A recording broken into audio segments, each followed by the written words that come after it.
എല്ലാവർക്കും നമസ്കാരം. ഇന്ന് നാം ചർച്ച ചെയ്യുന്നത് മഴക്കാല രോഗങ്ങളും ചില മുൻകരുതലുകളും എന്ന വിഷയമാണ്.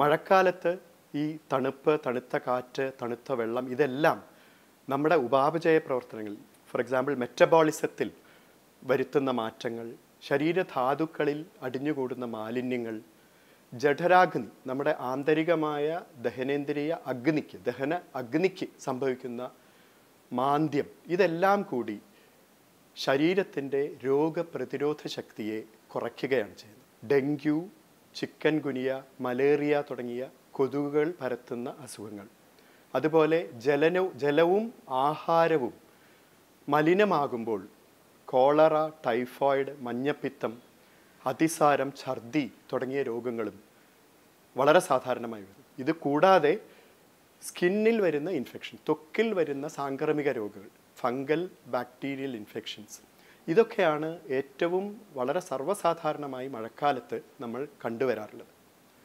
ഇനി ഈ കാര്യങ്ങളെ എങ്ങനെയാണ് ആയുർവേദം നോക്കിക്കാണുന്നത് എന്നുകൂടി നോക്കുമ്പോൾ നമുക്ക് വളരെ വ്യക്തമായി മനസ്സിലാകാൻ കഴിയും. Prevention is better than cure.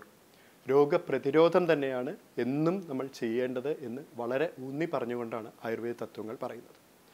ഇവിടെ പരിസര ശുചീകരണം വളരെ പ്രാധാന്യമർഹിക്കുന്നു. പ്രത്യേകിച്ച് ഈ കാലഘട്ടത്ത് മനുഷ്യൻ തന്നെ ഉണ്ടാക്കുന്ന രോഗങ്ങളാണ് ഇതെല്ലാം എന്ന് പ്രത്യേകിച്ച് പറയേണ്ടിയിരിക്കുന്നു. ഇനി ഈ പ്രകൃതിയുടെ സ്വാഭാവികമായ ശക്തിയെ നിലനിർത്തുന്നതിന് ഈ കാര്യങ്ങളെല്ലാം നമുക്ക് ഉപകാരം ചെയ്യുമെങ്കിലും ഇതിനോടൊപ്പം അനുയോജ്യമായ അവസരോചിതമായ ഔഷധ സേവകൾ കൂടി ആയുർവേദം നിർദ്ദേശിക്കുന്നുണ്ട്. എന്താണ് ഈ ഔഷധങ്ങൾ?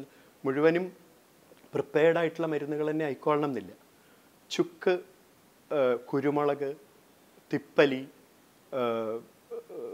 ഏലത്തരി, കൊത്തമ്പാല അല്ലെങ്കിൽ മല്ലി എന്ന് നമ്മൾ പറയുന്ന സാധനങ്ങൾ, ഇതുപോലെയുള്ള തുളസിയില, ഇതെല്ലാം ചേർന്ന് കൊണ്ട് ഔഷധം, ആഹാരം പ്രിപ്പയർ ചെയ്യാവുന്നതാണ്.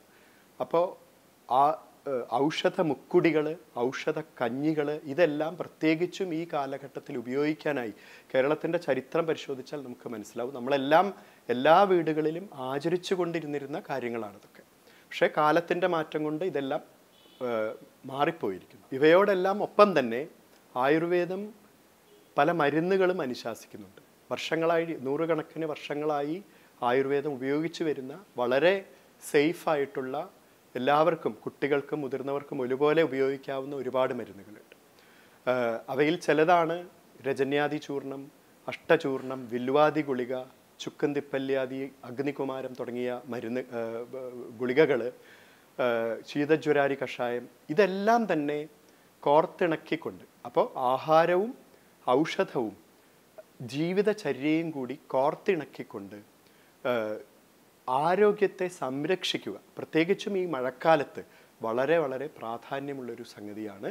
അപ്പോൾ ഇവയെല്ലാം കൂടി കോർത്തിണക്കിക്കൊണ്ട് നമുക്ക് ഈ മഴക്കാലത്ത് നേരിടുകയാണെങ്കിൽ അത് കൂടുതൽ സങ്കീർണമായ പ്രശ്നങ്ങളിലേക്ക് പോകാതെ കൊണ്ട് തന്നെ അതിനെയൊക്കെ കൺട്രോൾ ചെയ്യാൻ പറ്റും എന്നുള്ളത് വളരെയധികം അനുഭവ ജ്ഞാനം കൊണ്ട് തന്നെ പറയാൻ ആഗ്രഹിച്ചുകൊണ്ട് ഞാൻ നിർത്തുന്നു.